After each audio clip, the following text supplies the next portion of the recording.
За тэгэхээр номын сангийн үйлчлэлийн хүртээмжийг нэмэгдүүлэх гэдэг сэдвтэй ийм сургалт бол одоо заяун эдийн нэрмжит номын сангаас бол авах юм хүсэлт төрүүлсэн. Үүний дагуу одоо Монгол Улсын үндэсний номын сангийн мэргэжилтнүүд агуулга боловсруулад ирлээ.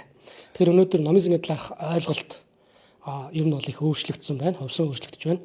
Тэгээд бас дээрээс нь цахим технологи, цахим хиймэл оюун ухаанч гэдэг ч юм уу те үүнтэй холбоотойгоор номын сангуудын бас дээрээс нь номын санчдын хийдэг ажлууд зарим одоо чиг үүргүүд нь бүдгэрч алга болж байна. Зарим чиг үүргүүд нь шинээр гарч ирж байна те.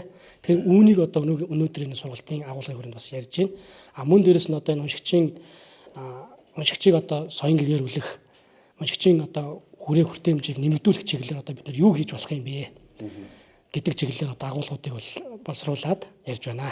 Тэгэхээр энэ одоо сургалтанд Улсын аймагт одоо хэд удаа болж байгаа сургалт энэ анхуд болж байгаа юм тухай. За тэгэхээр энэ сургалт яг энэ чиглэлээр бол одоо бид нар 2 жилийн өмнө буюу одоо 2022 онд яг цахим мэдээллийн боловсрол гэдэг сэдвээр бас сургалт бол явуулж ирсэн. За өнөөдөр бол яг цахим хүртээмжтэй холбоотойгоор тэр сургалтын бас шууд үргэлжлэл гэж бас ойлгож болно. За ийм сургалтыг бол зохион байгуулад явж байна. Сургалтын ач холбогдол юм.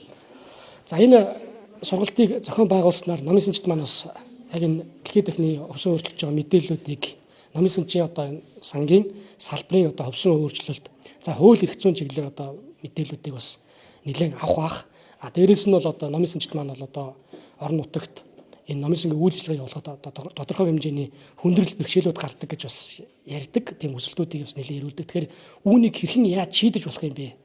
Бүх шийдлүүд нь одоо Монгол Улсын яг номын сангийн салбарт мөрдөж байгаа хууль эрх зүйн баримтуудад бол одоо үндсэндээ бол заагдсан байна. Харин тэгэхээр одоо өнөөдөр бидний бас нэг түүнийг шийдэж болох гаргалгаа нь өөрөө хууль эрх зүйг маш сайн мэддэг бах түүнийг хэрэгжүүлэх юмаа гэдгийг одоо энэ 2 өдрийн хугацаанаас хэлж өгнө да.